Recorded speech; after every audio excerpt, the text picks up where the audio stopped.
भारत में चुनाव का अपना एक अलग मिजाज है। आवाम को जानकारी देने के लिए आयोजित होने वाली चुनावी सभा में जन सरोकार की बातें अक्सर गौन पड़ जाती है। बदले में समाज को कमजोर करने वाली, दूरी बढ़ाने वाली और संस्थाओं पर विश्वास हिला देने वाली बातों से समाज को बहुत नुकसान हो रहा है। हालांकि इन बातों का नेताओं पर कोई असर नहीं पड़ता है और महज राजनीतिक लाभ के लिए वो कोई भी हद पार करने से कोई हिचक नहीं रखते। इसी कड़ी में इन दिनों संविधान को लेकर जो बहस चल पड़ी है वह वास्तव में बहुत ही चिंताजनक है। बीजेपी कहती है, आरएसएस कहती है कि संविधान को परे करो, खत्म करो। वो इसको फाड़ कर फेंकना चाहते हैं। हम इसकी रक्षा कर रहे हैं। ये लड़ाई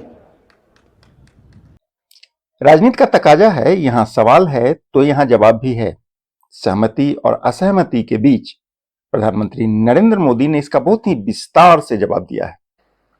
सच्चाई ये है कि कांग्रेस और उसके साथियों को बाबा साहब के संविधान से नफरत है।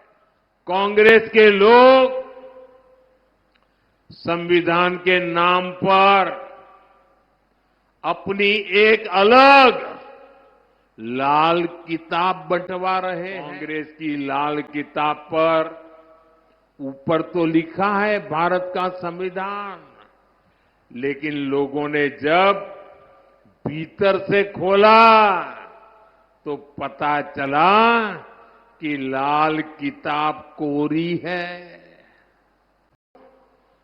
कांग्रेस ने हमारे देश में एक से बढ़कर एक घोटाले किए, लेकिन अब तो इन्होंने हद ही पार कर दी।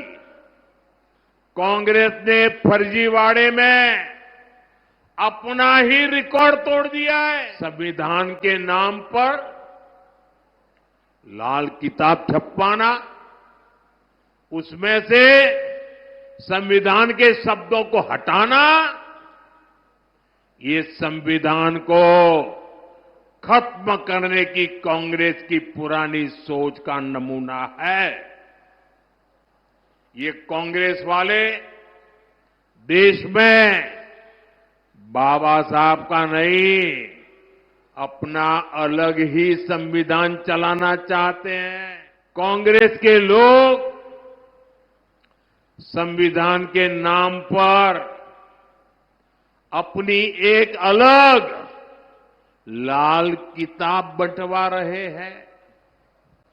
कांग्रेस की लाल किताब पर ऊपर तो लिखा है भारत का संविधान, लेकिन लोगों ने जब भीतर से खोला तो पता चला कि लाल किताब कोरी है।